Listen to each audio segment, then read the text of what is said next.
J'avais une pièce de valeur dans ma poche. J'ai dû marcher dans la foule sur une centaine de mètres.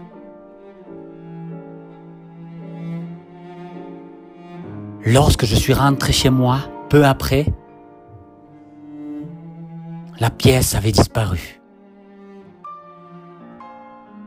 Je l'ai cherchée plusieurs fois à différents endroits. La pièce n'était plus là. J'ai refait le chemin que j'avais parcouru plusieurs fois et la pièce n'était plus là. Il n'y avait pas de trou dans la poche de mon pantalon, elle ne pouvait pas être sortie. Impossible qu'elle se soit échappée de la poche en raison de sa forme. J'ai essayé d'autres pièces de poids et de taille similaires et j'ai constaté qu'il était impossible qu'elle tombe. Cette pièce était unique. Impossible de la récupérer.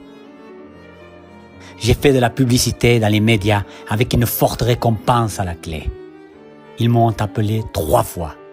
Toutes futiles, ils proposaient des pièces très différentes et inférieures à la mienne. Elle m'avait été donnée par une jeune fille yéménite à qui j'avais sauvé la vie, lors d'une de mes aventures humanitaires dans la péninsule arabique.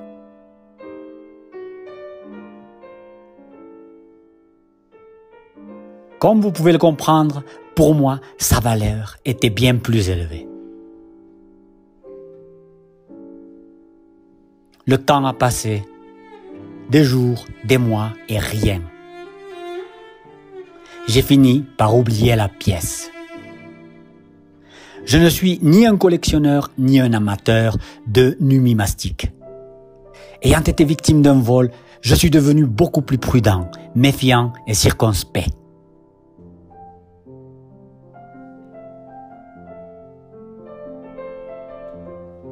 Peu après, j'ai rêvé que la Yéménite me rendait visite.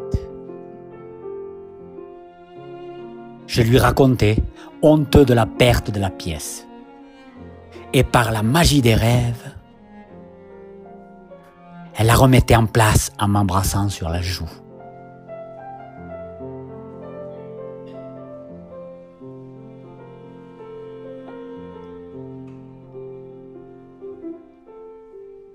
Ma joie intense ne s'est estompée que lorsque je me suis réveillé et que j'ai réalisé que tout cela n'était qu'un rêve. J'ai pleuré, beaucoup pleuré. Pas pour la pièce, mais pour la fille. J'ai économisé. J'ai tout quitté et je suis parti pour un long voyage vers les terres yéménites. Avec mon arabe très approximatif, j'ai réussi à la trouver. Elle travaillait dans une bijouterie au cœur d'Aden.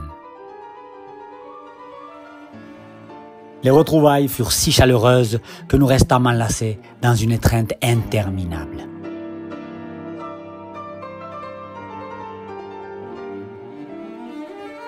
Je ne l'avais jamais vue aussi belle et douce. Je n'ai même pas évoqué le vol de la pièce lors de notre première conversation animée.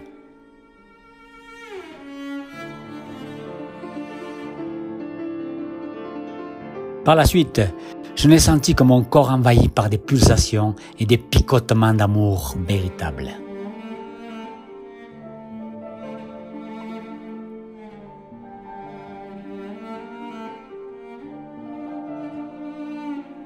Je percevais dans son regard des éclats de tendresse amoureuse.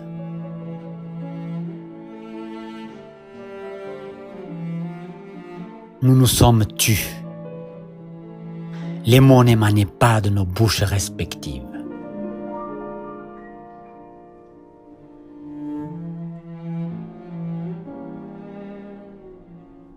Nous ne sommes pas embrassés. L'échange de regards, de mimiques et de caresses mutuelles imprégnées d'une ineffable délicatesse suffisait.